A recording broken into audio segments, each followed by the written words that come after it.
안녕하세요. 백두산 금융연구소의 백두산입니다. 1월 23일 화요일 오후 4시 13분입니다. 미국 유럽 증시 상승에 힘입어서 보시다시피 상승에 힘입어서 오늘 아시아 증시도 비교적 분위기가 괜찮았습니다.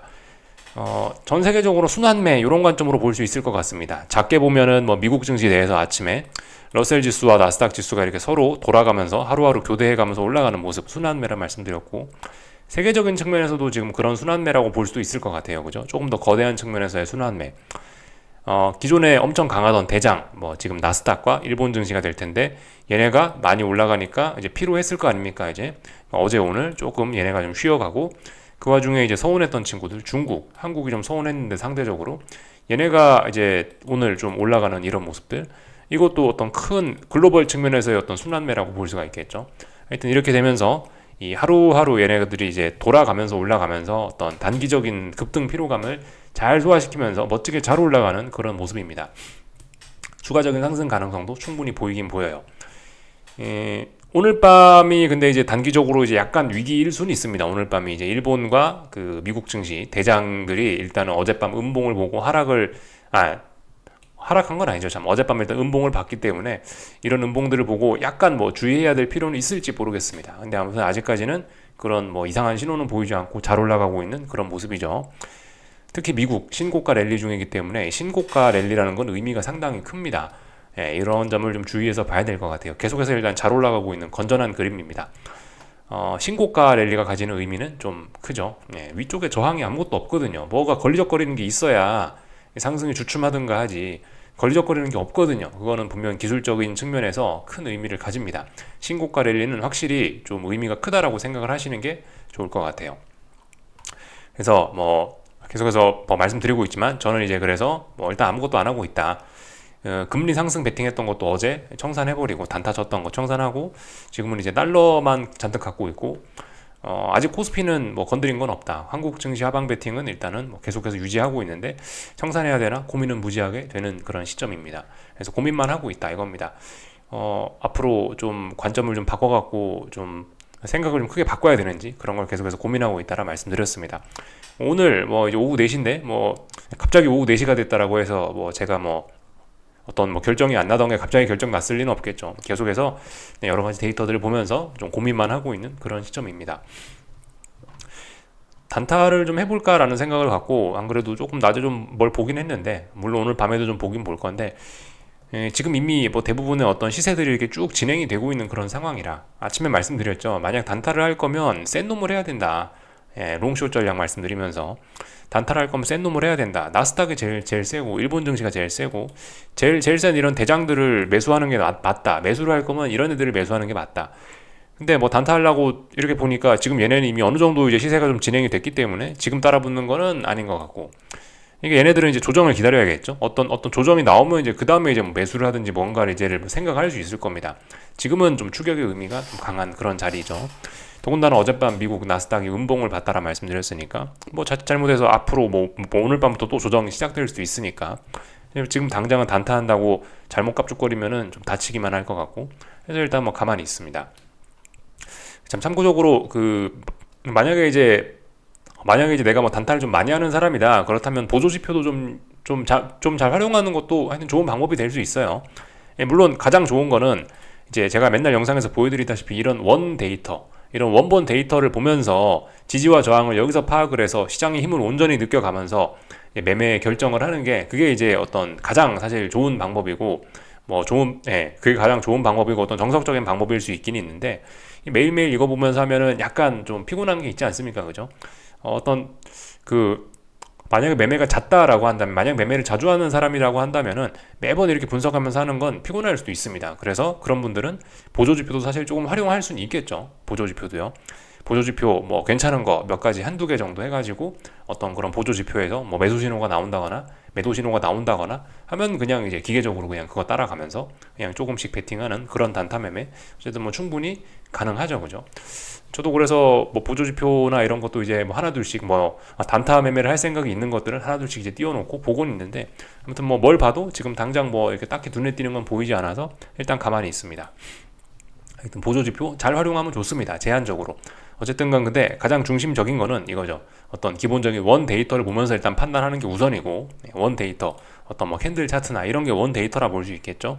원 데이터에서 지지와 저항을 판단하면서 매수세, 매도세를 파악하는 게 이게 이제 가장 중요한 거고, 그 다음에 이제 여기에 조금 더해서 이제 판단의 어떤 조금 더 판단의 효율성을 높이고 좀 피로감을 줄이기 위해서 여기에 보조 지표를 한두 개 정도 섞어서 쓰면은 조금 더 편해질 수 있다, 그죠? 어떤 망설임이나 이런 걸 좀 줄일 수 있으니까, 예.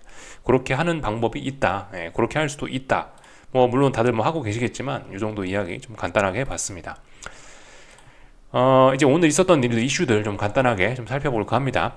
오늘 일단 중국에서 하나 이슈가 있었죠. 중국에서 이 굉장히 큰 자금을 증시 안정기금이라 해서 중국 증시가 좀 올랐다라고 합니다. 물론 시장의 반응은 좀 이제 뜨뜻미지근합니다. 이 정도로 되겠느냐라는 생각들을 하고 있죠. 중국 증시를 살리는 게 문제가 아니다. 지금 대부분 이런 인식입니다. 야, 주식은 경제가 좋아지면 자연적으로 오르는 게 아니냐. 대부분 이게 이제 기본적인 생각이고, 그렇기 때문에 중국 인민은행 니네는 빨리 금리 인하나 해라. 약간 이런 생각을 갖고 지금 시장이 중국을 쳐다보고 있는 것 같아요. 그래서 이렇게 뭐 장기적인 효과에 대해서 좀 의문을 가진다는 이런 그 언론 기사가 있습니다. 하여튼 근데 굉장히 큰 돈을 투입했고, 지금이 이제 뭐 홍콩 증시가 됐든 뭐 어떤 뭐 상해 종합 지수가 됐든 이 중화권 증시는 말씀드렸다시피 중장기적인 바닥의 가능성도 있는 나름 뭐 매력적인 자리란 말입니다. 여기서 딱히 뭐 갑자기 미국 경제가 뭐 침체로 빠져가지고 이상한 일만 일어나지 않으면 중국 증시 바닥이 중장기적인 바닥이 나올 수도 있는 가능성이 있는 자리란 말입니다. 그런 자리에서 일단 요런 조치가 나와서 좀 다들 의심은 하고 있습니다만은 그래도 뭐 기술적으로 좀 의미 있는 양봉이 나오기도 하는 데가 있긴 있었습니다. 조금 이따 좀 살펴볼 거고요. 정말 이런 조치가 효과가 있을지는 뭐 저도 일단 뭐 잘은 모르겠는데, 근데 일단 그 어떤 매력적인 가격대에서 저런 호재가 나온 건 분명하니까 조금 영향이 있을 거라고 생각은 돼요. 저도요. 이제 이런 중요한 뉴스가 나왔으니까 오늘 나온 어떤 봉을 기준으로 해서 어떤 시장 판단을 하시는 건 좀 중요한 방법이 될 수 있을 것 같습니다. 이따가 이야기하고. 일본은 오늘 이제 통화정책 회의했죠. 근데 보시면 뭐 특별한 건 없었습니다. 금융 완화를 유지하고 4월쯤 되면 이제 드디어 마이너스 금리를 해제할 수 있다는 기대감이 높아지고 있다라고 하는데 시장에 별다른 영향은 없었다. 이렇게 보시면 될 것 같습니다. 특별히 뭐 어떤 엄청난 뭐 변화가 있었던 게 아니라 시장에 영향은 없었다. 모두 시장의 예상치 정도로 이렇게 시장의 어떤 그 기대에 그냥 적당히 부합하는 결과가 나왔다. 그래서 영향 없었다. 이렇게 보시면 될 것 같습니다. 뭐 지진 등이 뭐 나서 그냥 뭐 계속해서 완화하자 그런 이야기가 나온 모양이에요. 하여튼 뭐 일본 경제에 대한 뭐 그런 자신감도 조금씩 이렇게 잘 내용을 읽어보면은 그런 내용들이 좀 담겨 있긴 합니다. 이 정도로 보면서 패스할게요. 그래서 보시다시피 오늘 일본 증시는 뭐 조금 하락했고 중국 증시는 좀 올랐습니다. 홍콩 지수가 굉장히 좀 많이 오르긴 했죠. 근데 이거는 이제 홍콩 지수는 원래 변동성이 크기 때문에 2% 2% 3% 오른다라고 해도 그냥 이제 뭐 한국 증시 뭐 0.5% 1% 움직이는 것과 비슷한 그 정도 의미가 있다라고 생각해야 되겠습니다. 그래서 일단 뭐 본격적으로 이제 좀 그림을 보면서 이야기를 할까 하는데 오늘 뭐 홍콩 지수가 좀 많이 올랐죠. 그러니까 홍콩 뭐 오래간만에 좀 한번 보자면은 항생 지수가 이렇게 오늘 한 2점 몇 프로 올랐단 말입니다. 그래서 전날 급락했던 거를 다 되돌렸어요. 이렇게 되면서 지난 여기 한 3, 4거래일 정도 혹은 막 5거래일 이상 만들어놨던 이 붕괴됐던 어떤 그런 지지선을 다시 회복을 했습니다. 어떤 바닥의 가능성 있는 또 그리고 어떤 단기적인 바닥의 가능성 혹은 조금 좀 멀리 보면은 여기가 어떤 중요한 저점이거든요. 이 자리가 어디냐면은 22년 10월 말에 만들어 놓은 중요한 저점인데 지금 쌍바닥 가능성 있는 자리죠. 여기서 단기 바닥 정도 확인을 했고 일단 이 중장기적인 바닥이 될지는 아직 모릅니다. 아직 모르는데 어쨌든 중간 때 충분히 중장기적인 바닥이 될 수도 있는 그런 가격대긴 해요. 그래서 이런 양봉이 나왔습니다. 어떤 뭐 매수 베팅의 근거가 등장은 하긴 한 건데 오늘 그러니까 어떤 부양책 등장했으니까 이 양봉은 앞으로 상승할 생각이 있다면 절대 훼손돼서는 안 되는 중요한 양봉이 등장을 한 거겠죠. 근데 훼손된다. 그러면은 여기서 이제 지지력이 없어지는 꼴이 될 겁니다. 부양책이 나왔는데도 불구하고 저 양봉이 깨지면 그럼 이제 결과가 좀 안 좋아지겠죠. 그래서 뭐 일단 중요한 자리에서 이런 모습들이 나왔다라는 겁니다. 뭐 부양책 한번 쓸만한 자리였죠. 하여튼 홍콩 증시 이 어떤 뭐 정치적인 어떤 그죠? 그 중국의 합병이라 표현이 아니고 하여튼 그죠? 어떤 이야기인지 아시죠? 영국이 이제 독립시켜 주면서 영국이 놔주면서 중국으로 이제 쓱 빨려 들어갔는데 홍콩이 이제 뭐 그런 영향 등등으로 인해서 뭐 보시다시피 일단 분위기가 좀 안 좋은 모습이고, 하여튼 뭐 중국 경제 악영향 등등으로 인해서 이렇게 하락을 했는데, 하여튼 중장기적인 바닥 가능성도 있다. 근데 아직 모른다. 아직은 의미 있게 바닥이 중장기적인 바닥이라고 확인할 수 없다 이겁니다. 그래서 상승을 했습니다. 어쨌든 단기적인 바닥 정도 가능성은 높아지는 자리입니다. 앞으로 한참 확인은 더 필요하죠. 본토 증시는 상해 종합은 올랐는데 이거는 의미 있게 올랐다라고 보기가 좀 어렵습니다. 뭐 보시다시피 전날 양봉을 완전히 극복한 것도 아니고, 이거는 그냥 계속해서 잘 빠지고 있는 그런 그림입니다. 얘도 말씀드렸다시피 어떤 중요한 어떤 지지력이 어떤 매력적인 가격대일 수 있어요. 그래서 중장기적인 바닥이 될 수도 있긴 한데, 근데 아직도 단기 바닥도 안 만들어지니까 일단 뭐 상승 이야기를 하기는 좀 어렵다 이겁니다. 이런 모습들 나타났고요. 오늘 일본 증시는 뭐 BOJ의 영향 뭐 이런 거는 별로 없었던 것 같고, 그냥 투기적인 영향. 어제 나스닥이 좀 약했다. 아 그래, 대장인 나스닥이 약했으니까 니케이, 잘 나가던 니케이도 좀 같이 약하자, 뭐 이런 기분으로 그냥 보시면 될 것 같습니다. 올랐다 빠졌습니다. 음봉을 만들어냈어요. 이런 음봉을 기준으로 해서 또 공격적으로 어떤 뭐 하방 진입하시고 싶으신 분들은 할 수도 있죠. 문제 없는 그런 자리라고 봅니다. 더군다나 얘는 이제 보시면 월봉으로 보시면 여기 89년 고점 자리가 아직까지 있기 때문에, 이 자리에 영향을 받기 때문에 뭐 물론 이 자리에 영향을 직접적으로 받는 건 아닙니다. 그죠? 근데 분명 이 자리는 좀 눈에 거슬리는 그런 자리이기 때문에, 어쨌든 이런 자리 부근에서는 뭐 일본 증시는 뭐 역사적인 쌍고점이 만들어질 수 있는 자리다. 아 나는 일본이 이렇게 잘 나가는 게 말이 안 된다라고 뭐 이렇게 좀 강하게 생각하시는 분들은 하방 베팅의 근거라고 뭐 볼 수도 있을 것 같아요.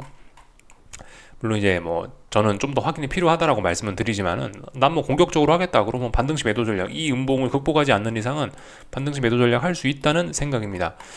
근데 뭐 아직까지는 강합니다. 아직까지는 이 정도 음봉으로는 꺾인다고 할 수가 없죠. 아직은 이제 굉장히 강한 겁니다. 상승 추세 멀쩡하고, 그죠? 네, 잘 올라가고 있는 겁니다. 다만 이제 워낙 급등했기 때문에 그 급등에 대한 피로감으로 상승이 주춤한 거지, 일단 뭐 하락 전환으로서의 그런 의미는 없다. 굳이 베팅을 하고 싶으면 할 수는 있다. 뭐그 정도, 그죠? 오늘 이제 환율은 대부분 오늘 보시면 장중에 달러 약세가 나타났습니다.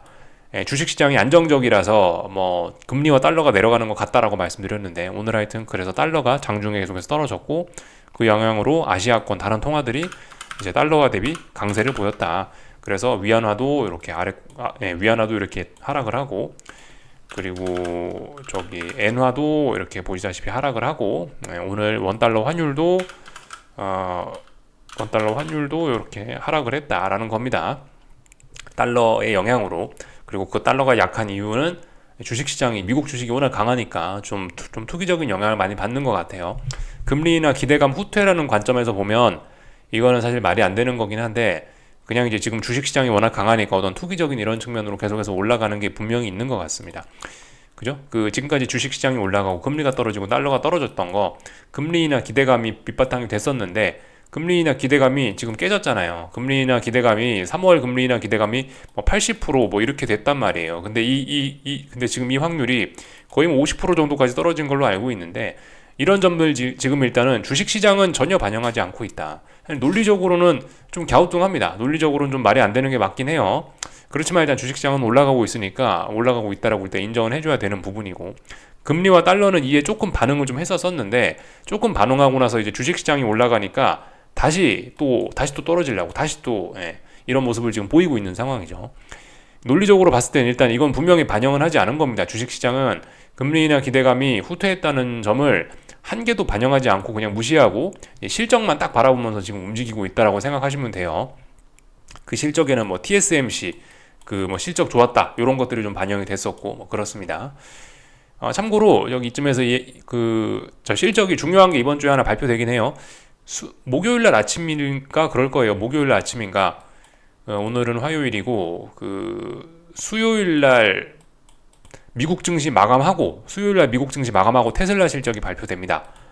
그렇기 때문에 테슬라 실적 발표가 미국 증시 마감하고 발표가 되면은 한국 시간으로 목요일날 아침, 목요일 날 미국 증시 마감하고 한국 증시 개장하기 전에 그 애매한 그 새벽 시간 거기에 그때 이른 아침 시간에 테슬라 실적이 발표됐는데 이건 아시다시피 좀 변동성이 커질 수 있는 좀 중요한 실적이 될 수 있겠죠. 하여튼 시장은 지금 실적을 주목하면서 뭐 이런 것들은 모르는 척하고 있다. 금리나 기대감 후퇴한 거는 일단 반영시키지 않고 있다. 실적만 바라보고 있다. 이야기가 좀 셌습니다. 하여튼 그래서 뭐 이래서 오늘 아시아권 통화들은 전반적으로 다 강세를 보였다. 예, 뭐 그렇게 일단 확인을 했고요. 뭐 당연히 뭐 그러니까 뭐 주식시장도 뭐 좀 좋고 뭐 그랬던 것 같아요. 그래서 이까지 일단 보면 될 것 같고 뭐 환율은 아까 아침에 좀 말씀드렸던 것처럼 지금 이 보시다시피 대략적으로 지금 이 정도 원달러 환율은 이 정도 지금 박스권에서 좀 움직이고 있는 게 아니냐 싶습니다.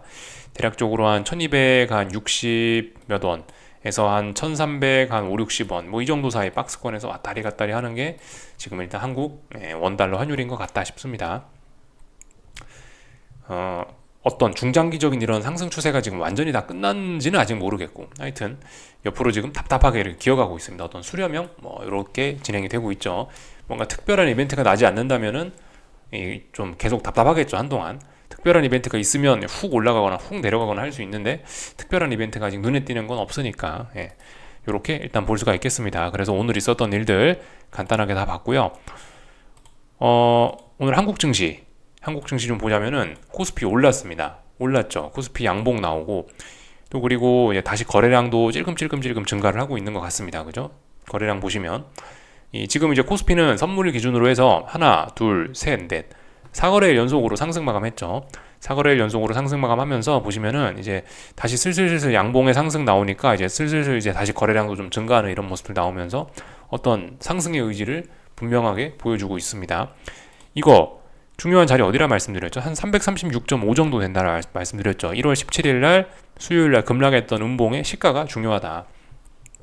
이런 모습은 뭡니까? 이거는 이제 돌파 한창 사실상 했다. 사실상 기정사실화 한 겁니다. 사실상. 물론 오늘 밤에 미국 증시가 삐끗하면 또 가야 될 자리에서 못 가면서 또 이제 또 떨어질 수도 있긴 있는데 일단 이 정도면은 뭐 미국 증시는 어차피 맨날 강하니까 오른다고 가정하고 그렇다면 이제 얘는 이제 더 올라갈 가능성이 높다. 이런 걸 봤으면은 이제 단타하시는 분들 대응이 어째야 된다고요? 이런 거 봤으면 이제 하방은 이제 올 청산하는 게 맞긴 맞다. 단타하시는 분들 입장에선 그게 맞다. 여기쯤에서 진입하자라는 이야기를 드렸고 여기 끝에서 절반 정도 청산하자라는 이야기 드렸고 그 다음에 여기서는 완전히 다 청산하는 게 일반적인 이제 어떤 정석적인 그런 단타 플레이를 하는 거다라고 일단은 말씀을 드렸습니다. 근데 어쨌든 뭐 본인 하시고 싶으신 대로 하시는 거예요. 정석은 그렇습니다. 정석. 보편적으로 제가 이야기해드릴 수 있는 거는 뭐 그런 겁니다. 이렇게 많이 급락했으면 하방 절반 정도 청산하고 이제 나머지는 이제 지켜보는 게 맞고 더 빠질 줄 알았는데 일단 더 안 빠지고 오늘까지 올라오니까 일단 이쯤 되면 그냥 이제 아쉬움이 있더라도 청산하는 게 맞다. 조금 더 아쉬우신 분들은 뭐 내일까지 보고 완전히 이 자리 아직 넘어간 건 아니니까 완전히 이쪽으로 넘어간 건 아니니까 아직 여기 있으니까 완전히 넘어간 거 아니니까 뭐 보고 내일 판단해도 뭐 괜찮다 이 정도 이야기는 해드릴 수 있을 것 같습니다. 그래서 뭐 잘 올라가고 있는 이런 모습이죠. 재밌는 게 오늘 결국은 오늘 결국 삼성전자하고 하이닉스 뭐 이런 친구들이 아래 꼬리 길게 달고 올라오면서 그래도 반도체가 좀 세다 뭐 이런 거를 다시 한번 확인했던 것 같습니다. 2차 전지는 뭐 계속해서 답이 없고요. 그죠? 에코프로 친구들은 그래도 오늘 좀 그래도 좀 하락이 좀 주춤이라도 할 줄 알았더니 주춤도 안 하네요. 그냥 뭐 잘 빠지고 있는 그런 모습입니다. 그래서 코스닥이 뭐 약해졌고 그 덕분에 뭐 코스피는 계속해서 올라가고 있다. 코스닥 대형주가 좀 문제입니다. 코스닥 대형주가 계속해서 좀 약한 모습을 보이고 있다. 코스피 롱, 뭐 코스닥 숏 이런 전략 뭐 할 수 있겠죠. 단기적으로 뭐 단타 하실 분들은요. 일단 그런 것도 가능한 상황입니다. 다만 이제 코스닥 지금 뭐가 강하다? 코스닥 중소형주들이 엄청 강하다. 그래서 상승 종목 수가 오늘 코스닥 150 지수 보면은 굉장히 분위기가 안 좋았는데 코스닥 전체 시장의 상승 종목 수는 820 종목이 넘는다. 상당히 장 분위기 자체는 나쁘진 않았다라는 겁니다. 2차 전지가 안 좋아서 대형주가 안 좋아서 뭐 그럴진 몰라도 시장 전체는 분위기가 따끈따끈하다. 어떤 순환매의 관점 이런 걸로 보일 수 있겠죠. 그래서 하여튼 시장은 튼튼합니다. 아직까지는요. 이런 상황이니까 솔직히 이 코스닥 150이 빠지더라도 얘가 하락하더라도 그렇게 막 엄청나게 막 대폭 나가고 일단 그러진 않는 모습이고 다만 근데 이런 게 더 문제일 수도 있습니다. 뭐 차라리 코스피처럼 시원하게 대폭락을 하면 반등이라도 시원하게 올라올 수 있는데 이 뭐 대폭락도 없으니 슬슬슬슬 힘이 빠지는 그런 모습들이 등장할 수도 있죠. 이렇게 힘 빠지는 거는 뭐겠어요? 왜 왜 이런 것들이 왜 그러겠어요? 지난번에 에코프로가 너무 많이 해먹었기 때문에 에코프로 하나로 지난번에 코스닥 150 지수가 여기서부터 여기까지 해먹었으니까 그러니까 지금 이제 대가를 치르는 거다라고 볼 수가 있겠죠. 그 와중에 이제 뭐 다중고점형 확인하면서 여기서 이제 에코프로도 역시 다중고점형을 확인했고 결국 그 대가를 치르는 거다. 에코프로 때문이다. 이렇게 생각하시면 되겠죠. 에코프로가 150 얼마였는데 지금 50만 원이니까. 근데 그렇다라고 해도 하락이 끝났다라고 할 수가 없습니다. 이거 워낙 변동성이 컸던 종목이라서 어떻게 될지 어떻게 알아요, 그죠? 지난번에 무시무시한 시세를 줬으면 여기에 대한 지금 대가를 어디까지 빠질지 모르는 겁니다. 이거 잘 빠지고 있다. 얘 때문에 코스닥 150이 약하다. 그렇다고 코스닥 시장이 지금 와르르르 무너지기에는 중소형주들은 아직까지 분위기가 좋고 애매합니다. 그죠? 하지만 분명히 코스닥 대형주가 약한 거는 눈에 띄는 사실이다. 아직까지 단기 바닥도 확인이 안 되고 있다. 눈에 보이는 사실입니다. 그 와중에 이제 반도체는 강하니까 코스피 대형주들은 강하니까 반도체 위주로 해서 강하니까 얘는 올라갈라 그러고 있고. 근데 아직 뭐 넘어간 건 아니니까 뭐 하루 이틀 정도 더 지켜볼 수는 있다. 이 정도 이야기 드리면 될 것 같죠. 그 콜옵션 기준으로 해서 다이어트가 좀 계속 진행될 수 있다라고 좀 말씀을 드리고 있는데요. 콜옵션들이 단기 바닥 정도 만들었을 가능성이 있습니다. 콜옵션들이요. 단기 바닥이라고 해서 제가 그 말씀드리는 게 여기서 변동성을 좀 죽이면서 몇 거래일 동안 여기서 단기 바닥을 만들고 싶으면 변동성을 좀 죽이면서 여기서 지지력을 확인하는 과정이 필요하다라 말씀드렸는데 지금 이제 콜옵션을 보시면은 약간 좀 그런 비스무리한 모습이 좀 등장을 하긴 했어요. 약간 그런 모습들이 살짝은 보입니다. 이게 이제 나름 막 급락하던 콜옵션이 어느 정도 이제 좁은 범위 내에서 이렇게 좀 변동성을 죽인 상태에서 이게 지지력을 확보하는 그런 그림일 수 있어요. 잘 되면요. 근데 이제 여기서 또 삐끗할 수도 있는 거죠.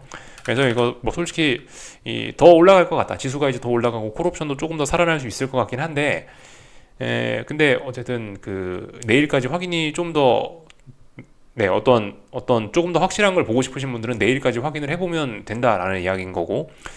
그리고 아무튼 뭐 이런 식으로 올라온다라고 해도 일단 뭐 콜옵션의 다이어트는 뭐 일단 계속될 것으로 일단 생각은 됩니다. 찔끔 뭐 반등을 할 수 있더라도 콜옵션이 이제 옛날처럼 그렇게 멋진 시세를 주기는 좀 당분간 어려울 수 있을 것이다 싶습니다. 뭐 풋옵션은 이제 어떻게 될지 잘 모르겠고요, 그죠?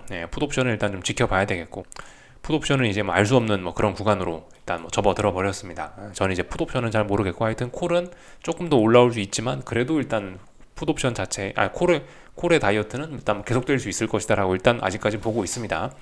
지난번에 좀 너무 쑥 빠졌긴 했죠. 지난번에 좀 다이어트가 좀 급속했죠. 약간 요요가 좀 나타날 그런 모습인 것 같습니다. 요요 좀 나타나더라도 일단 뭐 콜은 계속해서 일단 죽을 가능성이 굉장히 높을 것이다. 이렇게 봅니다. 콜이 지난번에 역사적 시세를 줬기 때문에 지수가 올라가더라도 이제 콜은 계속해서 좀 죽을 수 있다. 한동안은 굉장히 부진할 수 있겠다 싶습니다. 좀 주의하셔야 될 것 같고, 환율은 오늘 좀 떨어졌죠. 그죠? 아까 전에 봤죠. 환율 좀 떨어져서 올라가야 될 자리에서 못 올라갔기 때문에 일단 뭐 아직까지는 눌림으로 볼 수 있습니다. 요렇게 상승 추세, 아직까지 이거 끝났다라고 볼 수는 없는데 1340원 정도 기준으로 해가지고 아직까지 상승 추세 유지인데, 근데 이제 뭐 어느 정도 좀 눌림이라고 일단 보여지고요. 그래서 일단 뭐 눌림시 매수 할 수 있긴 할 수 있는데 지금 오늘 올라갈 자리에서 일단 못 올라간 겁니다.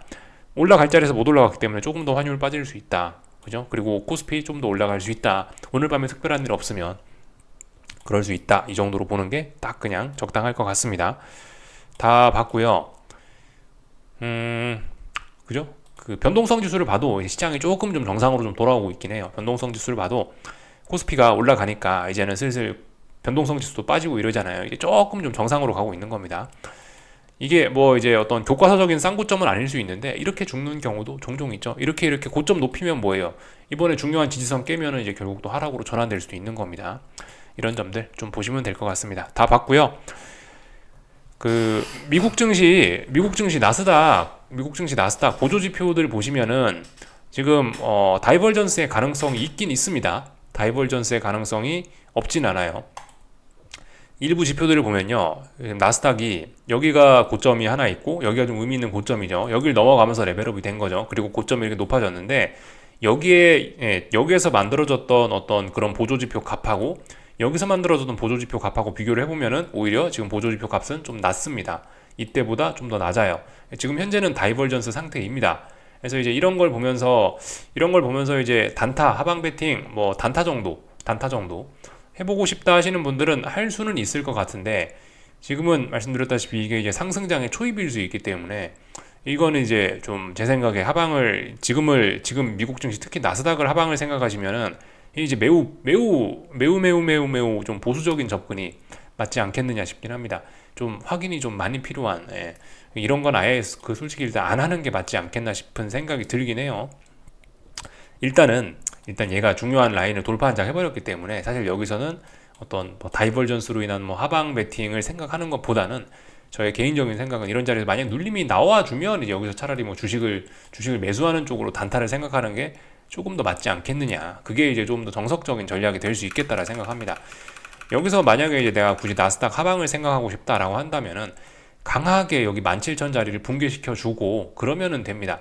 강하게 이 자리를 붕괴시켜 주면은 그러면은 17,000 붕괴 안 되면은 하방 이야기는 지금은 못 하는 거고 빨리 이제 17,000 자리를 훅 붕괴시켜 주면 이제 그러면 이제 다시 하방 이야기를 할 수는 있을 것 같아요. 지금은 이제 강한 매수세가 등장했기 때문에 이 뭐 하방 투자 뭐 그런 이야기를 하고 싶으면은 이제 그만큼 강력한 매도세를 우리가 봐야지 할 수 있다는 거예요. 지금은요. 예전하고 다릅니다. 예전에 뭐 쌍고점 우려가 있다 뭐 그럴 때는 조금 좀 지레 짐작으로 조금 공격적인 하방 진입을 할 수 있었을지 모르는데 지금은 그건 아니라는 거죠. 일단 뭐 지금 일단 뭐 추세적인 하방 아직까지 뭐 잘 일단 모르겠다. 지금 그 어떤 뭐 전반적인 큰 시나리오는 일단 잘 모르겠다라고 일단 말씀드리고 있고 지금 제가 이렇게 이야기를 해드리는 건 어디까지나 좀 단타 개념에서 좀 일단 이야기를 드리고 있는 겁니다. 지금 하여튼 솔직히 뭐 지금 저도 굉장히 좀 혼란스러운 그런 구간이기 때문에 뭐를 뭐 장기적으로 뭐 가고 뭐 그런 이야기는 일단 잘 못하겠고 일단 뭐 그래도 시장을 보고 있으니까 일단 뭐 단기적인 이야기에 좀 치중해서 이렇게 좀 하고 있는 거예요. 하여튼 다이버전스의 가능성이 있는 자리이긴 합니다. 다이버전스도 근데 어쨌든 계속해서 지수가 올라가면 해소될 수 있죠. 지금 계속해서 올라가는 그런 상황이에요. 다이버전스가 아직 완성된 것은 아닙니다. 그렇기 때문에 하여튼 다이버전스 가능성은 있는데 좀 주의하셔야 된다. 어제 나스닥 음봉이 나오긴 했거든요. 뭐 이런 음봉을 기준으로 해서 단타로 하방 베팅을 해보겠다. 불가능한 건 아닌데 위험하다. 그죠? 제가 좀 전에 말씀드렸죠. 그런 이야기 정도는 할 수 있을 것 같아요. 차라리 이제 눌림이 훅 나오면 이제 거기서 이제 근데 오히려 상방으로 한번 단타를 쳐보는 게 그게 오히려 좀 안전하고 어쩌면 승률이 좀 높은 베팅일 수도 있겠다라는 생각은 듭니다. 그게 조금 더 정석에 가까울 수 있어요. 다 말씀을 드렸고요. 금리도 이제 좀 애매한 구간에 왔습니다. 금리도 주식시장이 올라가니까 이제 이 금리 채권 선물이죠.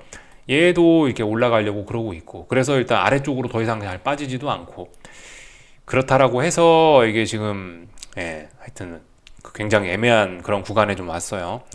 일단 이렇게 해서 이 금리가 올라가던 그러니까 이 채권 선물이 떨어지던 지금 이런 흐름은 잠시 좀 일단 주춤해버린 그런 상황이고요. 그래서 얘도 좀 지금 애매한 그런 구간. 그래서 지금 뭐 현금 들고 가만히 있다라는 겁니다. 요까지 이야기를 해드리면 될 것 같습니다. 국제유가는 지금 되게 많이 지금 이제 국제유가는 보시면은 중요한 저항에 딱 지금 걸쳐 있습니다. 중요한 저항. 국제유가 보시면 어디가 중요한 자리죠? 여기 75달러 언저리가 중요한 자리죠. 75.3, 4? 이 정도가 지금 중요한 자리입니다. 여길 기준으로 해서 일단은 움직이고 있고 이 자리가 이제 11월 8일 날 종가입니다. 11월 8일 날 중요한 기준이 만들어진 거예요. 그래서 이 자리를 기준으로 해서 엎치락 뒤치락 하고 있고요.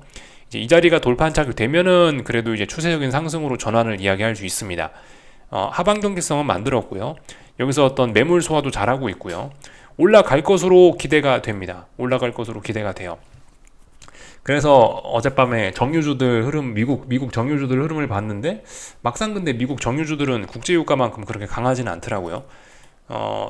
정유주들의 어떤 매수세는 일단 잘 보이진 않는다. 단기 바닥 정도는 정유주들이 만든 걸 봤는데 잘 보이진 않더라고요, 매수세가.